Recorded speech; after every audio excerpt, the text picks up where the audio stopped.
G'day everyone, and welcome to the start of another video. This one has us camping at Wallaroo on the top of the Yorke Peninsula, and whilst there we have a look at the ferry, we walk along the foreshore and out onto the jetty, as well as having a look at North Beach, the popular beach for swimming. We take a drive out to Point Riley, and then after 3 days we move on to a free camp or a parking bay area on the eastern side of Yorke Peninsula, and that one's called Port Arthur. All that and so much more coming up in this video.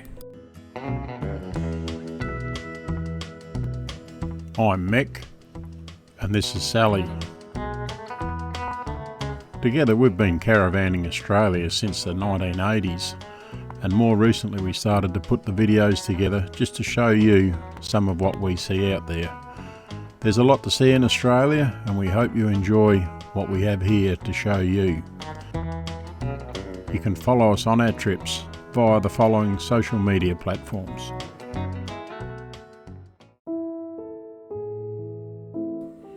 We start this video off by leaving Port Hughes and making our way towards Wallaroo. We didn't want to leave too early because we couldn't book into the caravan park at Wallaroo until midday.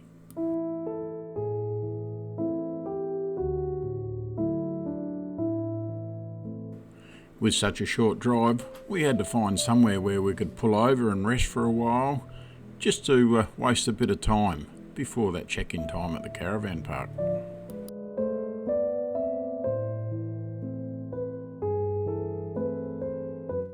Good morning everyone. We've left Port Hughes this morning, and of course got to be out of there by 10 o'clock, and we've come up here to Wallaroo, and we can't get in until midday, so it's only a very short run, 25 k's or something like that. So we've stopped here for a bit of a coffee and a bit of a seaside break, and then we'll push on and go down to the caravan park after that. So a bit of a coffee break, quite nice, bit of breeze, but other than that, very beautiful day. It was a very large area that we pulled up to have our coffee break here by the side of the water. We positioned the van in such a way that when we looked out the window while we were having our coffee, we had the blue water to look at.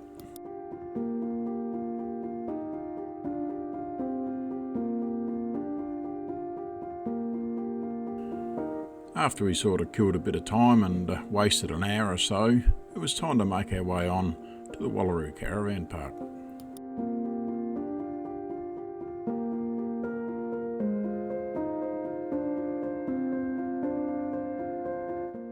Yeah, g'day everyone, and we're all set up here at Wallaroo now, and we're down by the jetty, little caravan park in the jetty, only a small caravan park, but oh, very nice here, and booked in for 3 nights. Quite warm now, but beautiful day. Down and Sam and the kids, they get here tomorrow. They're here for 2 days, so it'll be looking forward to enjoying a bit of time with them.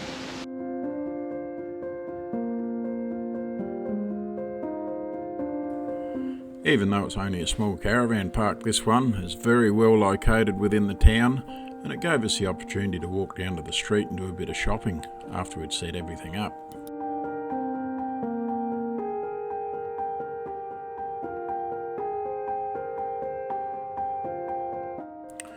Wallaroo's your typical country town. It's got all the shops that you require, and it's got a well-stocked drake, and it was there that we did our grocery shopping.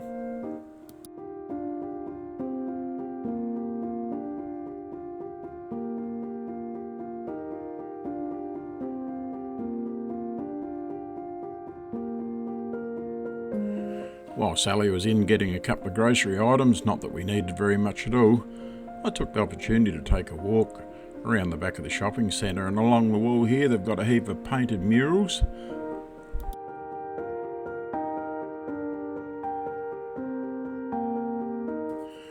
I'm assuming that Wallaroo's got a lot of rail history, and when I seen this building here, it reminds me of a railway station, so if anyone can tell me the origin of that building, please leave it in the comments down below. I'd be very interested to hear.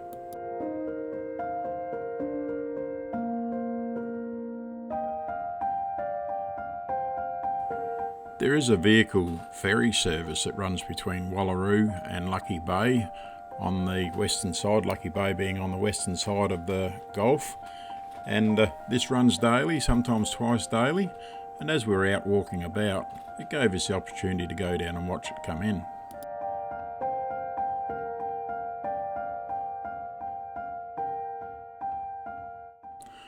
By taking the ferry that takes you across the Gulf, it saves that commute where you have to go up to the top of the Gulf at Port Augusta and then drive down on the other side.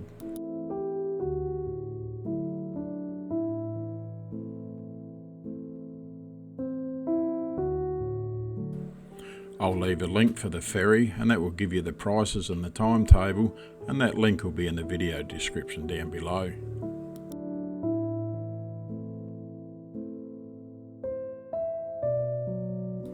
The caravan park that we're staying in whilst we're here at Wallaroo is only a very small caravan park, something like 19 or 20 pad caravan sites, and it's all lawn and it's got the green mats that you park on, and very pleasant people in the check-in process when we booked ourselves in.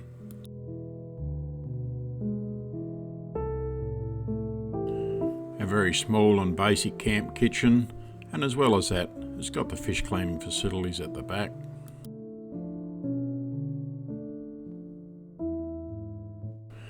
There are a multitude of different types of cabins within this park, and I'm sure that if you're a cabin goer, there would definitely be something here that would cater to your needs.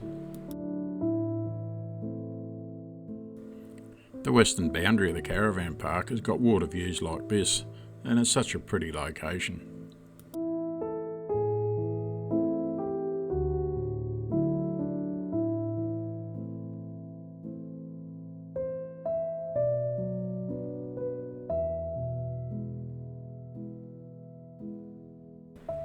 Although the sunset tonight was nothing spectacular, we have seen some very pretty sunsets here in the past.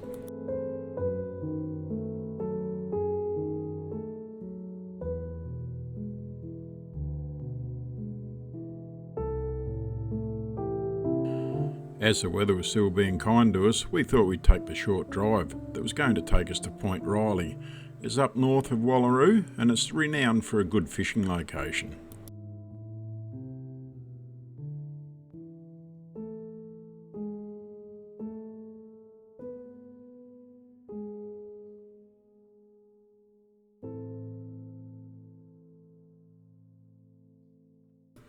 I'm sure I could be wrong, but when I say renowned for a good fishing location, I believe it's land-based, but I hadn't really been here before. Although we'd been to Wallaroo many times, I'd never come out here, and it's not obvious where you would go fishing should you want to try.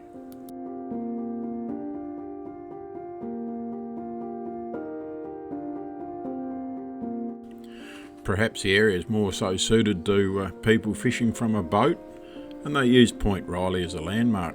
That I'm not sure.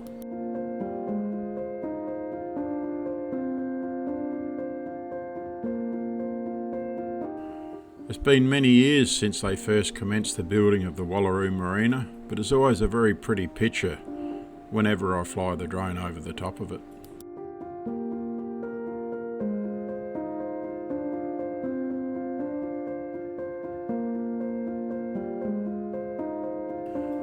Wallaroo's North Beach. It's a very busy beach during the summer period, this one. It's almost as busy as a metropolitan beach with vehicles and swimmers alike down here, just enjoying everything that it has to offer.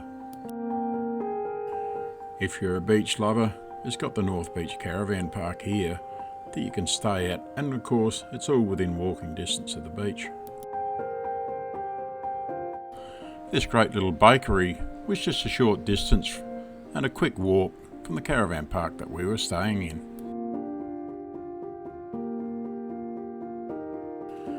It was early in the afternoon when Dion and Sam and the grandkids arrived, and it was our plan to spend the remainder of our time here at Wallaroo with them. This caravan park does allow dogs, so of course Frankie and Lily were part of the company that we were sharing.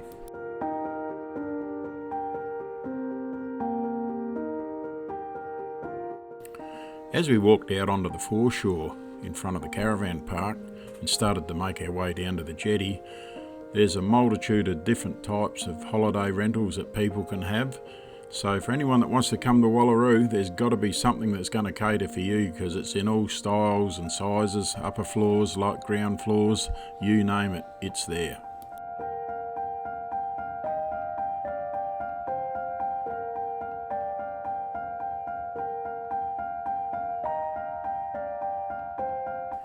Wallaroo was first established in 1851, and all the new buildings that they've got for these holiday rentals along the foreshore seem to blend in well with the rest of the town buildings. These short walkways that protrude out over the water, for the life of me I couldn't work out why they were there, so if someone knows, leave a comment down below and let me know, because I just cannot work out what purpose they serve.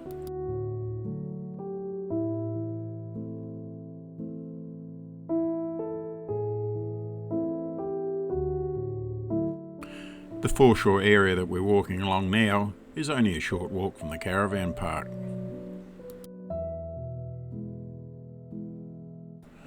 The jetty here at Wallaroo extends out into the water for 869 metres, and it's known as a good fishing area.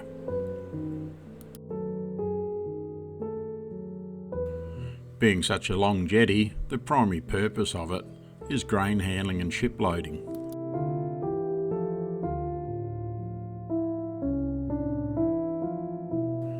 As far as fishing goes, not a lot of activity whilst we were out there. I think it was just too cold, being a typical winter's day.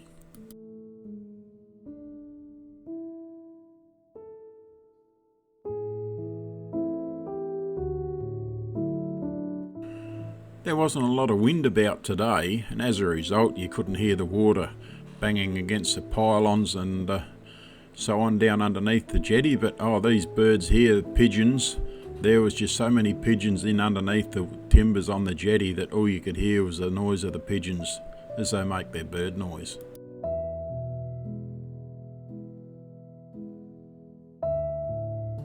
The two dogs with their jackets on, trying to keep warm, but then, as animals go, the normal habitat of a dog or a lion or anything else, they don't normally have these jackets, so why have we got them on now?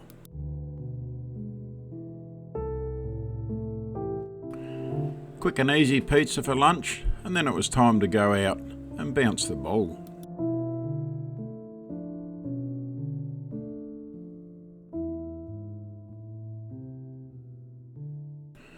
Due to it being non-peak travelling season, these sort of ball games within the caravan park were certainly easy to be played, very safe, and lots of rooms to do it.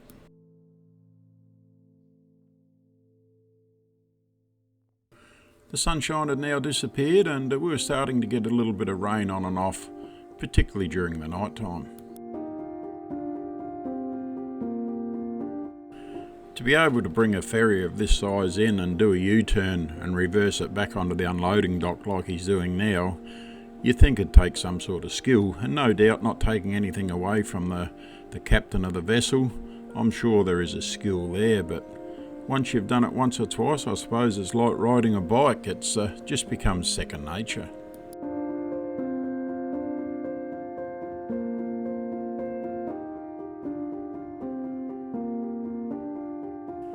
As we looked over the back fence of the caravan park, we were looking straight at the silos, and they have this nightly light show.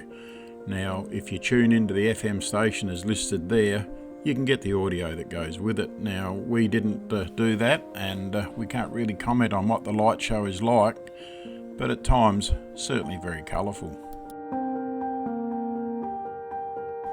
Crazy sort of weather we're having, you know. It's winter time, and it almost seemed colder during the day than what it was tonight, and because of that, we thought we'd take a walk out onto the jetty. As we're walking out, we could see that all the bird life had settled in for the night.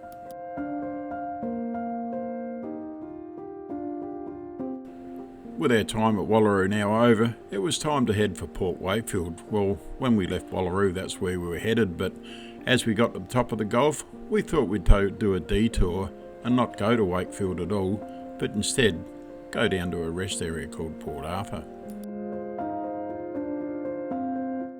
Yeah, g'day everyone. We left Wallaroo this morning. We're now at a place called Port Arthur, and that's a rest area. Not much here, and just a camping area or a rest area alongside the water, so we're going to make the most of that for the next 2 nights.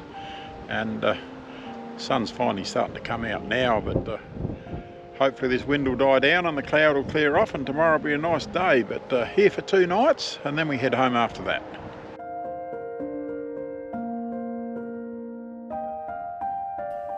The main parking bay cum rest area for Port Arthur, where we are at the moment, is in amongst trees. But if you have a look at the area when you get there, there is one area where we're parked now that takes you right down by the water.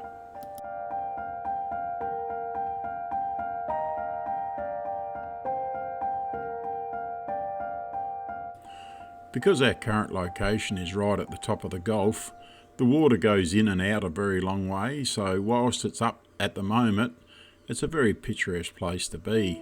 And even though the water does go out some distance when it does go out to low tide, at that point in time, it's not quite as pretty as what it currently is.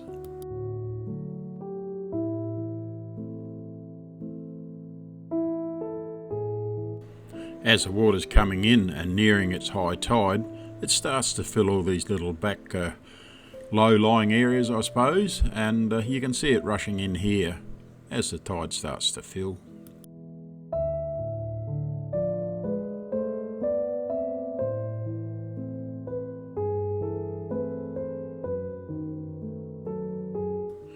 With such calm conditions and the water being so flat, as we come onto that golden hour part of the afternoon, it certainly becomes a picture to look out the window of the caravan and see the water like it is at the moment.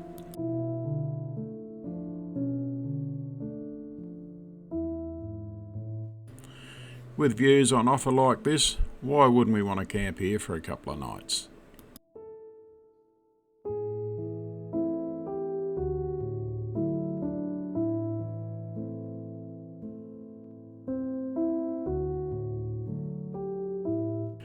The main part of the rest area, which is in amongst the trees, is quite a large area, and it does offer table and chairs.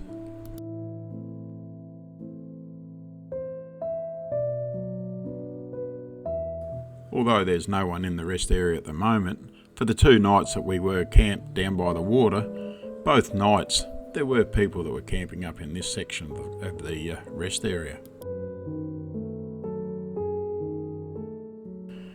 As illustrated here by these signs, information signs, the top of the Gulf is a conservation area, a sanctuary, and it's a breeding ground for a lot of fish species as well as the blue swimmer crabs. With our time ending here at Port Arthur, it was a chance to enjoy the last sunset before we headed home.